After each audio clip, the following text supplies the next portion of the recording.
जय हिंद दोस्तों, आप लोगों का हमारे यूट्यूब चैनल पर स्वागत है। आशा करते हैं आप लोग स्वस्थ होंगे और आप लोगों की पढ़ाई अच्छे तरीके से चल रही होगी। जैसा कि आप लोग जानते हैं कि बिहार में डिस्ट्रिक्ट स्टैटिस्टिकल ऑफिसर या असिस्टेंट डायरेक्टर का एग्ज़ाम होने वाला है। उसके लिए हम लोग प्रैक्टिस पेपर को करवा रहे हैं। यदि आप लोगों को डेली प्रैक्टिस करना है तो आप हमारे यूट्यूब चैनल से जुड़ जाइए। हमारे यूट्यूब चैनल का नाम है स्टूडेंट पॉइंट सेंटर। यदि आप लोगों को यह पीडीएफ चाहिए तो आप हमारे टेलीग्राम चैनल से जुड़ जाइए। हमारे टेलीग्राम चैनल का नाम है स्टूडेंट पॉइंट सेंटर। उसका लिंक हम लोग इस वीडियो के डिस्क्रिप्शन में दे देंगे। आप लोग चाहें तो वहाँ से भी उस चैनल से जुड़ सकते हैं।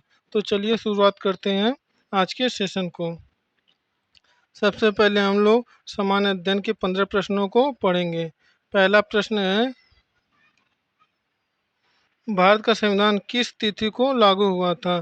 पहला प्रश्न है कि भारत का संविधान किस तिथि को लागू हुआ था? तो इसका सही आंसर हो जाएगा 26 जनवरी 1950 को लागू हुआ था।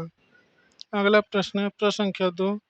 प्रश्न संख्या 2 में पूछा है कि महात्मा गांधी ने नमक सत्याग्रह कब शुरू किया था? महात्मा गांधी ने नमक सत्याग्रह कब शुरू किया था? तो इसका सही आंसर हो जाएगा ऑप्शन ए 1930 ईस्वी में। महात्मा गांधी ने नमक सत्याग्रह आंदोलन सन 1930 में शुरू किया था। अगला प्रश्न है प्रश्न संख्या 3। प्रश्न संख्या 3 में पूछा है कि मानव विकास सूचकांक HDI तैयार करने वाली संस्था कौन सी है? मानव विकास सूचकांक तैयार करने वाली संस्था कौन सी है? तो इसका सही आंसर हो जाएगा हमारा ऑप्शन बी UNDP। UNDP जो है मानव विकास सूचकांक तैयार करने वाली संस्था है। अगला प्रश्न है प्रश्न संख्या 4। प्रश्न संख्या 4 में पूछा है कि प्लासी का युद्ध कब हुआ था? प्लासी का कब युद्ध हुआ था? इसका सही आंसर हो जाएगा ऑप्शन बी 1757 में। सन 1757 ईस्वी में प्लासी का युद्ध लड़ा गया था। अगला प्रश्न है प्रश्न संख्या 5। प्रश्न संख्या 5 में पूछा है कि बिहार की राजधानी कब बनी? बिहार की राजधानी कब बनी? तो इसका सही आंसर हो जाएगा ऑप्शन ए 1911। 1911 में बिहार की राजधानी बनी। अगला प्रश्न है प्रश्न संख्या 6। प्रश्न संख्या 6 में पूछा है कि पंचायती राज प्रणाली को संविधान की किस अनुसूची में शामिल किया गया है? पंचायती राज प्रणाली को संविधान के किस अनुसूची में शामिल किया गया है? तो इसका सही आंसर हो जाएगा ऑप्शन बी 11वीं अनुसूची में। पंचायती राज प्रणाली को संविधान के 11वीं अनुसूची में शामिल किया गया है। तो हमारा सही आंसर क्या हो जाएगा? Option B. अगला प्रश्न है प्रश्न संख्या 7। प्रश्न संख्या 7 में पूछा है कि संसद का संयुक्त अधिवेशन कौन बुलाता है? संसद का संयुक्त अधिवेशन कौन बुलाता है? तो इसका सही आंसर हो जाएगा हमारा राष्ट्रपति। राष्ट्रपति जो है संसद का संयुक्त अधिवेशन बुलाता है। अगला प्रश्न है प्रश्न संख्या 8। प्रश्न संख्या 8 में पूछा है कि चंपारण सत्याग्रह का संबंध किससे था? चंपारण सत्याग्रह का संबंध किससे था? तो इसका सही आंसर हो जाएगा हमारा ऑप्शन बी नील की खेती। चंपारण सत्याग्रह जो है नील की खेती से संबंध था। अगला प्रश्न है प्रश्न संख्या 9। प्रश्न संख्या 9 में पूछा है कि नालंदा विश्वविद्यालय का पुनर्निर्माण किस वर्ष आरंभ हुआ? नालंदा विश्वविद्यालय का पुनर्निर्माण किस वर्ष आरंभ हुआ? इसका हमारा सही आंसर हो जाएगा ऑप्शन सी सन 2010 में। सन 2010 में नालंदा विश्वविद्यालय का पुनर्निर्माण कार्य फिर से प्रारंभ हुआ। अगला प्रश्न है प्रश्न संख्या 10। इसमें पूछा है कि भारत में सबसे अधिक बोली जाने वाली भाषा कौन सी है? भारत में सबसे अधिक बोली जाने वाली भाषा कौन सी है? तो इसका हमारा सही आंसर हो जाएगा ऑप्शन डी हिंदी भाषा। भारत में हिंदी भाषा सबसे अधिक बोली जाने वाली भाषा है। अगला प्रश्न है प्रश्न संख्या 10। प्रश्न संख्या 10 में पूछा है कि नंद वंश का अंतिम शासक कौन था? नंद वंश का अंतिम शासक कौन था? तो हमारा इसका आंसर हो जाएगा ऑप्शन ए धनानंद। धनानंद जो है नंद वंश का अंतिम शासक था। अगला प्रश्न है प्रश्न संख्या 12। प्रश्न संख्या 12 में पूछा है कि हाल ही में एक राष्ट्र एक चुनाव का विचार किसने रखा है? हाल ही में एक राष्ट्र एक चुनाव का विचार किसने रखा है? तो इसका सही आंसर हो जाएगा हमारा ऑप्शन बी, भारत सरकार ने। भारत सरकार ने एक राष्ट्र एक चुनाव का विचार रखा है।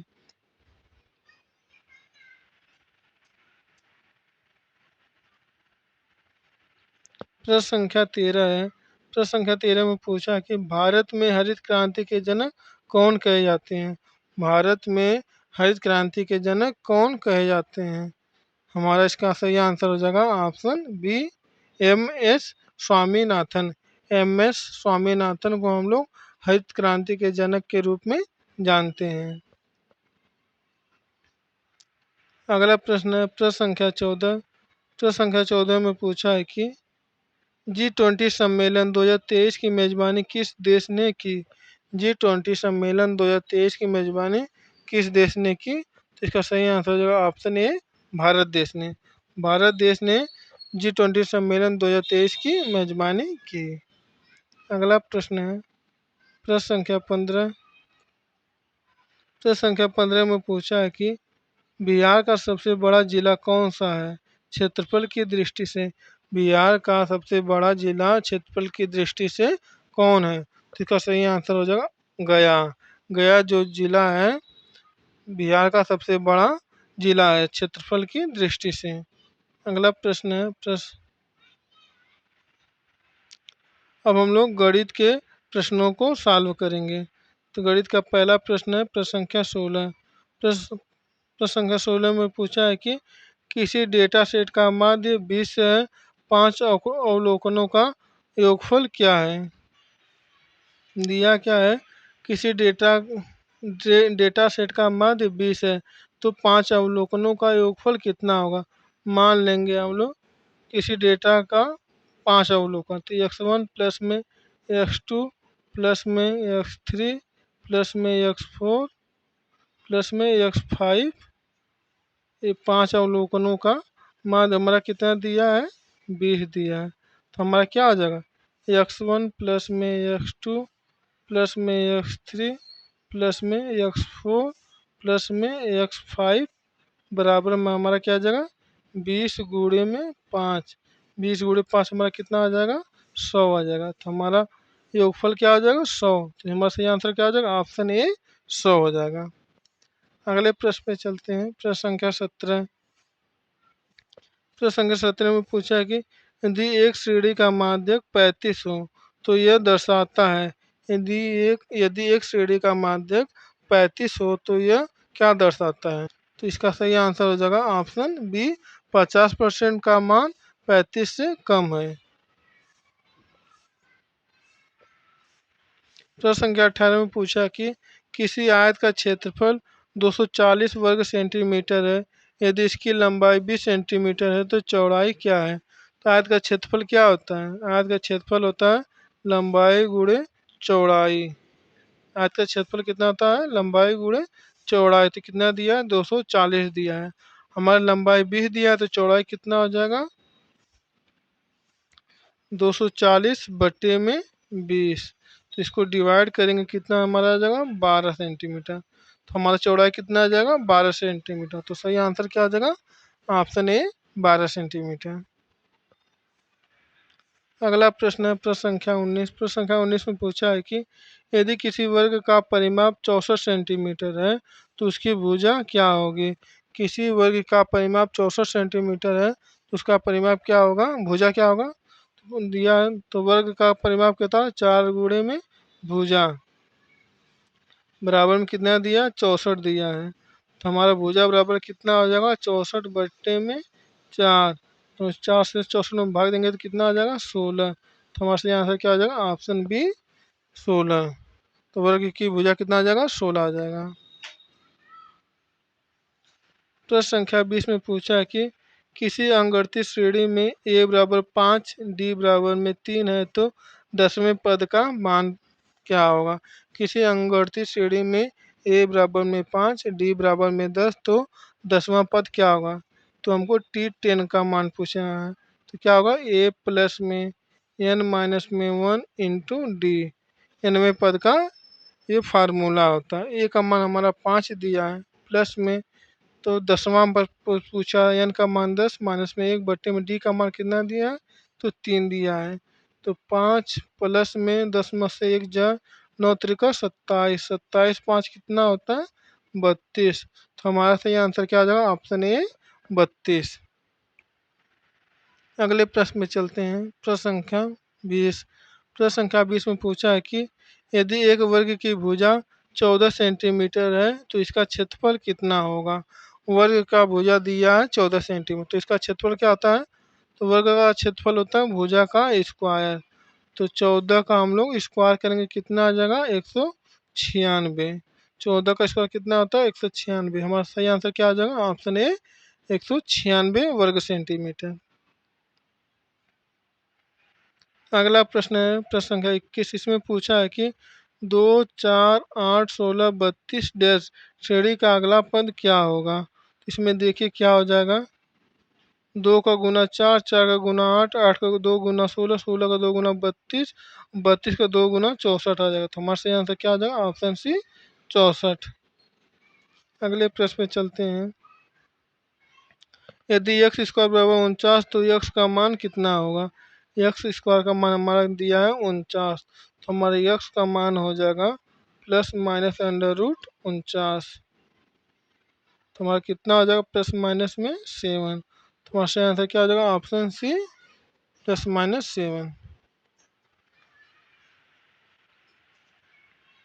अगला प्रश्न प्रश्न संख्या 23 में पूछा है कि एक सांख्यिकी डेटा में अधिकतम मान 95 और न्यूनतम मान 35 है तो परास क्या होगा। तो हमारा परास क्या होता है, रेंज। परास का मतलब रेंज। हमारा रेंज क्या हो जाएगा, अधिकतम मान 95 माइनस में न्यूनतम मान 35, उच्च सीमा माइनस में निम्न सीमा क्या होता है, हमारा रेंज होता है। इसको घटाएंगे तो 5 में से 5 0, 9 में से 3 जा 60। तो हमारा आंसर क्या हो जाएगा, 60। तो हमारा सही आंसर क्या हो जाएगा, ऑप्शन सी 60। अगले प्रश्न पे चलते हैं। प्रश्न संख्या 24 में पूछा है कि किसी त्रिकोण के दो कोण 70 और 60 डिग्री हैं तो तीसरा कोण कितना होगा। तो त्रिभुज के तीनों कोणों का योगफल कितना होता है, 180। तो 180 में से इसको हम लोग घटा देंगे, 70 और 60। तो 180 माइनस में हम लोग कितना हो जाएगा, 130 हो जाएगा। 180 में से 130 घटाएंगे तो हमारा कितना आ जाएगा आंसर, 50। तो हमारा सही आंसर क्या हो जाएगा, ऑप्शन बी 50। ये क्या होना चाहिए, ऑप्शन बी होना चाहिए। तो हमारा सही आंसर क्या हो जाएगा, ऑप्शन बी 50 डिग्री सेल्सियस। अगला प्रश्न प्रश्न संख्या 25 में पूछा है कि किसी घन की एक भुजा 6 सेंटीमीटर है तो उसका आयतन क्या होगा। घन का आयतन क्या होता है, भुजा का क्यूब। तो 6 का क्यूब हम लोग निकालेंगे, कितना हो जाएगा, 36 का 216। तो हमारा सही आंसर क्या हो जाएगा, ऑप्शन बी 216 सेंटीमीटर क्यूब। घन का हमारा आयतन हो जाएगा 216 सेंटीमीटर क्यूब। अगला प्रश्न है प्रश्न संख्या 26 में पूछा है कि यदि एक डेटा सेट का माध्य 25 है और कुल 8 अवलोकन है तो उनका योगफल कितना हो। इसको हम लोग देखें सॉल्व करेंगे। x1 प्लस में x2 प्लस में ऐसे करके कि कितने कुल हैं अवलोकन, 8 हैं। तो उनका 8 8 बराबर हमारा दिया है 25। इसका माध्य दिया 25। तो हम लोगों का योगफल क्या हो जाएगा, अवलोकनों का योगफल कितना हो जाएगा, 25 गुणे में 8, कितना आ जाएगा इसका गुणनफल, तो 200 आ जाएगा। तो हमारा सही आंसर क्या हो जाएगा, ऑप्शन ए 200। तो 8 अवलोकनों का योगफल कितना आ जाएगा, 200 हो जाएगा। प्रश्न संख्या 26 में पूछा है कि औसत ज्ञात करने का सूत्र क्या है। औसत ज्ञात करने का सूत्र क्या है, तो हमारा इसका सही आंसर होगा ऑप्शन बी, योगफल। अंकों का योगफल निकालेंगे और उसमें कुल कितनी संख्या उससे भाग देंगे तो हमारा क्या आ जाएगा, औसत आ जाएगा। प्रश्न संख्या 28 में पूछा है कि यदि किसी समूह का माध्यक और माध्य दोनों 50 हैं तो डेटा का वितरण कैसा होगा।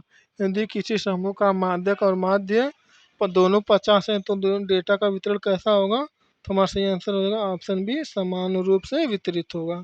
यदि माध्य और माध्यक दोनों समान है तो वितरण क्या होता है, समान रूप से वितरित होता है।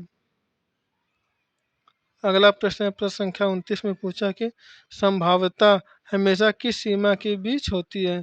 संभाव्यता प्रोबेबिलिटी हमेशा किसके किसके बीच में होती है। हमारी प्रोबेबिलिटी हमेशा 0 और 1 के बीच में होती है। प्रोबेबिलिटी कभी 0 से कम नहीं हो सकती और प्रोबेबिलिटी कभी 1 से अधिक नहीं हो सकती है। तो हमारी प्रोबेबिलिटी कभी हमेशा 0 और 1 के बीच में आती है। अगला प्रश्न है प्रश्न संख्या 30। प्रश्न संख्या 30 में पूछा है कि मानक विचलन का प्रयोग किस लिए किया जाता है। मानक विचलन का प्रयोग हम लोग किस लिए किया जाता है। तो हमारा सही आंसर हो जाएगा ऑप्शन बी, विचलन मापने के लिए। मानक विचलन का प्रयोग हम लोग विचलन मापने के लिए करते हैं।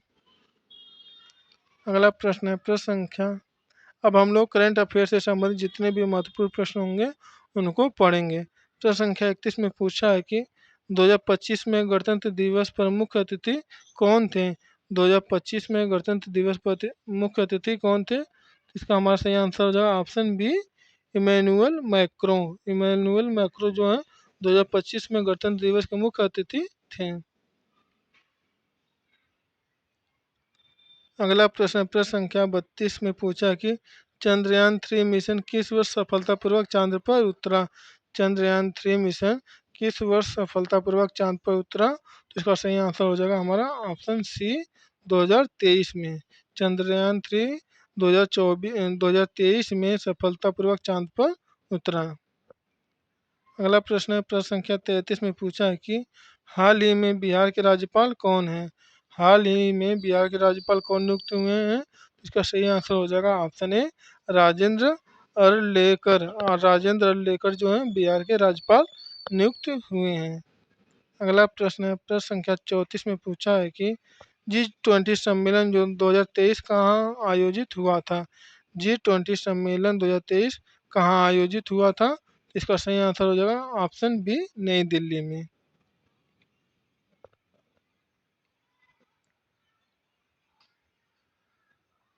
प्रश्न संख्या 35 में पूछा है कि पीएम ई बस सेवा योजना किससे संबंधित है।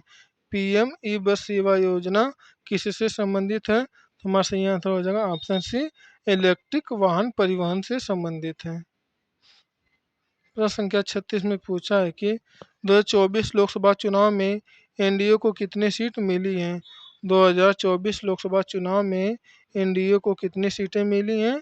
इसका सही आंसर हो जाएगा ऑप्शन बी, 298 सीटें मिली हैं। प्रश्न संख्या 37 में पूछा है कि भारत का पहला एआईसीटी कौन बनी है। भारत का पहला एआईसीटी कौन बनी है। इसका सही आंसर हो जाएगा ऑप्शन सी, हैदराबाद। हैदराबाद जो है भारत का पहला एआईसीटी बना है। अगला प्रश्न है प्रश्न संख्या 29 में पूछा है कि हाल ही में श्री अन्न किस फसल को कहा गया है। हाल ही में श्री अन्न किस फसल को कहा गया है। इसका सही आंसर हो जाएगा ऑप्शन सी, मोटा अनाज को श्री अन्न के नाम से जाना गया है। अगला प्रश्न है प्रश्न संख्या 29। इसमें पूछा है कि विकसित भारत @ 2047 योजना किससे संबंधित है। विकसित भारत @ 2047 योजना किससे संबंधित है। हमारा इसका सही आंसर हो जाएगा ऑप्शन सी, दीर्घकालिक विकास से संबंधित है। प्रश्न संख्या 40 में पूछा है कि 2024 में ओलंपिक का आयोजन किस देश में हो रहा है। 2024 ओलंपिक का आयोजन किस देश में हो रहा है। इसका सही आंसर हो जाएगा फ्रांस देश में हो रहा है। हमारा सही आंसर क्या हो जाएगा ऑप्शन ए, फ्रांस देश। प्रश्न संख्या 41 में पूछा है कि भारत में महिला आरक्षण बिल को क्या नाम दिया गया है। भारत में महिला आरक्षण बिल को क्या नाम दिया गया है। तो इसका सही आंसर हो जाएगा ऑप्शन बी, नारी शक्ति वंदन अधिनियम दिया गया। भारत में महिला आरक्षण बिल को नारी शक्ति वंदन अधिनियम नाम दिया गया है। अगला प्रश्न है प्रश्न संख्या 42। प्रश्न संख्या 42 में पूछा है कि भारत का वर्तमान मुख्य चुनाव आयुक्त कौन है। भारत का वर्तमान मुख्य चुनाव आयुक्त कौन है। तो इसका सही आंसर हो जाएगा ऑप्शन बी, राजीव कुमार। राजीव कुमार जो है भारत के वर्तमान मुख्य चुनाव आयुक्त हैं। अगला प्रश्न है प्रश्न संख्या 43। इसमें पूछा है कि यूपीआई का पूर्ण रूप क्या है। यूपीआई का पूरा पूरा नाम क्या है। इसका सही आंसर होगा option A, United payment interface. United payment interface UPI का पूर्ण रूप है। अगला प्रश्न प्रश्न संख्या 44 में पूछा है कि मिशन लाइफ का मुख्य उद्देश्य क्या है। मिशन लाइफ का मुख्य उद्देश्य क्या है, तो इसका सही आंसर हो जाएगा हमारा ऑप्शन बी, पर्यावरण संरक्षण। मिशन लाइफ का मुख्य उद्देश्य है कि पर्यावरण संरक्षण।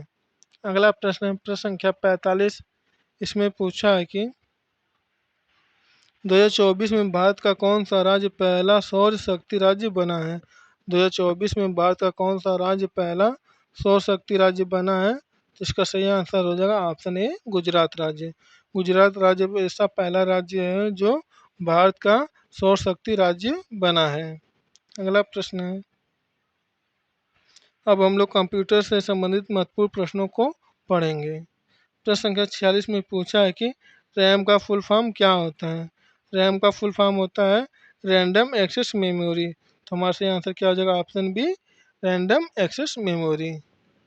अगला प्रश्न है प्रश्न संख्या 47 में पूछा है कि एक कंप्यूटर वायरस क्या है। एक कंप्यूटर वायरस क्या है, तो इसका सही आंसर हो जाएगा ऑप्शन सी, एक सॉफ्टवेयर। कंप्यूटर वायरस जो होता है एक सॉफ्टवेयर होता है। अगला प्रश्न है प्रश्न संख्या 48, इसमें पूछा है कि एमएस एक्सेल में फार्मूला शुरू करने के लिए कौन सा चिन्ह प्रयोग होता है। एमएस एक्सेल में फार्मूला शुरू करने के लिए कौन सा चिन्ह प्रयोग किया जाता है, तो इसका सही आंसर हो जाएगा option B, equal equal sign का। एमएस एक्सेल में फार्मूला शुरू करने के लिए हम लोग इक्वल साइन का प्रयोग करते हैं। तो हमारा सही आंसर क्या हो जाएगा ऑप्शन बी, इक्वल साइन। प्रश्न संख्या 49 में पूछा है कि कंट्रोल प्लस यस का प्रयोग किस लिए किया जाता है। कंट्रोल प्लस यस का प्रयोग हम लोग किस लिए करते हैं, तो इसका सही आंसर हो जाएगा ऑप्शन ए, सेव करने के लिए। कंट्रोल प्लस यस का प्रयोग हम लोग सेव करने के लिए प्रयोग करते हैं। तो हमारा सही आंसर क्या हो जाएगा ऑप्शन ए, सेव करने के लिए। आज का अंतिम प्रश्न है प्रश्न संख्या 50। प्रश्न संख्या 50 में पूछा है कि कौन सा डिवाइस आउटपुट डिवाइस है। निम्नलिखित में से कौन सा डिवाइस आउटपुट डिवाइस है, तो हमारा सही आंसर हो जाएगा ऑप्शन सी, मॉनिटर। मॉनिटर जो हमारा है आउटपुट डिवाइस है। तो दोस्तों आज के लिए इतना ही। बाकी की वीडियो पढ़ने के लिए आप हमारे चैनल को सब्सक्राइब कीजिए, वीडियो को लाइक कीजिए और वीडियो को ज़्यादा से ज़्यादा शेयर कीजिए। यदि आप लोगों को यह पीडीएफ चाहिए तो आप हमारे टेलीग्राम चैनल से जुड़ जाइए। हमारे टेलीग्राम चैनल का नाम है स्टूडेंट पॉइंट सेंटर, और हम अपने टेलीग्राम चैनल का लिंक इस वीडियो को डिस्क्रिप्शन में दे देंगे। यदि आप चाहें तो डिस्क्रिप्शन में जाकर हमारे टेलीग्राम चैनल से जुड़ सकते हैं और वहाँ से आप अपने पीडीएफ को प्राप्त कर सकते हैं। तो दोस्तों आज के बस इतना ही। जय हिंद, जय भारत।